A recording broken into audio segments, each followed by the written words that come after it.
तो लगातार जिस तरीके से कोरोना के मामले बढ़ते चले जा रहे हैं, लोगों में डर साफ तौर पर देखने को मिल रहा है। लोग डरे सहमे नजर आ रहे हैं क्योंकि मामले जिस तरीके से बढ़ रहे हैं, लोगों में डर देखने को मिल रहा है। लोग इस बात से डरे हुए हैं कि क्या एक बार फिर से 2020-2021 ऐसी तस्वीरें हमें देखने को मिलेगी, क्या एक बार फिर से लॉकडाउन हमें देखने को मिलेगा, क्या एक बार फिर से हमें वैक्सीनेशन जो है वो करवाना पड़ेगा। ऐसे तमाम सवाल लोगों के जहन में इस वक्त घूमते नजर आ रहे हैं। लेकिन लगातार जिस तरीके से कोरोना के मामलों में इजाफा हो रहा है, जाहिर तौर पर यह अलर्ट होने की जरूरत है। इंडिया न्यूज भी आपसे यही अपील करता है कि आप जो है अलर्ट मोड पर आ जाएं और खुद से आप सावधानियां बरतना शुरू कर दें। आप बार बार जो है अपने आंखों को, अपने नाक को, अपने मुंह को ना छुएं। अगर आप ऐसा करते हैं तो उससे पहले आप हाथ जरूर धोएं, क्योंकि जो इन्फेक्टेड हाथ होते हैं इसी वजह से इन्फेक्शन फैलता है जब हम अपने आंख को, अपने नाक को, अपने मुंह को छूते हैं। जैसे में आप बचें। अगर आप बाहर निकल रहे हैं तो मास्क का प्रयोग करें। साथ ही साथ आप हैंड सैनिटाइजर को भी अपने साथ रखना शुरू कर दें, क्योंकि हर जगह पर हाथ धोने की सुविधा आपको नहीं मिलेगी। तो ऐसे में हैंड सैनिटाइजर ही आपके काम आएगा।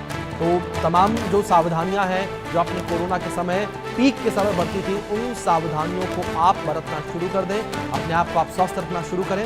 मेरे सहयोगी सुधाकर लगातार बने हुए मुंबई से, उनका रुख करेंगे, अपडेट्स लेंगे मुंबई को लेकर। सुधाकर, जिस तरीके से अगर मामलों को लेकर बात की जाए, बढ़ते चले जा रहे हैं। आपसे कुछ देर पहले जब हम बात कर रहे थे उसमें जिस तरीके से आपने भी जिक्र किया कि मुंबई में भी केसेस लगातार बढ़ रहे हैं और बढ़ते केसेस को लेकर जो हॉस्पिटल्स हैं वहां पर क्या तैयारियां जो है की जा रही हैं, क्या बदलाव अब देखने को मिल रहे हैं बढ़ते मामलों को देखने के बाद?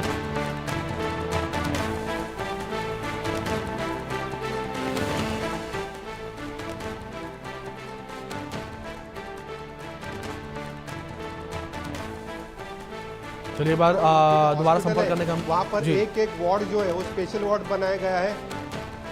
बिल्कुल बिल्कुल सुधाकर जी, जानकारी बनाए गए हैं कोरोना के लिए। स्पेशल आइसोलेशन वार्ड बनाए, डॉक्टर अपॉइंट किए गए हैं, नर्सेस अपॉइंट भी किए गए हैं। ऑक्सीजन का जो कोटा है वो वहाँ पर रखा गया है। और जो भी तैयारी उन्होंने पहले के पार्श्वभूमि पर उन्होंने जो तैयारी करनी आवश्यक थी, वो सब तैयारी महाराष्ट्र सरकार और मुंबई महानगर पालिका ने की है। जी, दूसरी ओर सुधाकर, अगर जिस तरीके से तैयारियों को लेकर बात की जाए, क्या आप अस्पतालों में अब अलग से जो बेड हैं वो रिजर्व कर दिए गए हैं कोविड पेशेंट्स के लिए?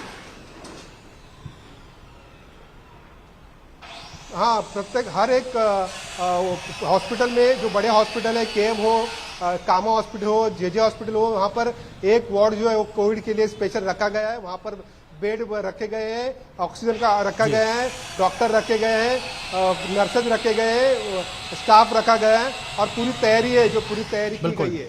बिल्कुल बिल्कुल सुधाकर, तैयारियां जो हैं पूरी की गई हैं। इस बीच मेरे साथ मेरे दो और सहयोगी जुड़ गए हैं, जहां राजस्थान की राजधानी जयपुर से प्रशांत मेरे सहयोगी जुड़े हैं, तो वहीं पश्चिम बंगाल की राजधानी कोलकाता से रैनिक मेरे सहयोगी जुड़ गए हैं। सबसे पहले रैनिक, मैं आपका रुख करना चाहूंगा, जानकारियां कोलकाता को, पश्चिम बंगाल को लेकर लेना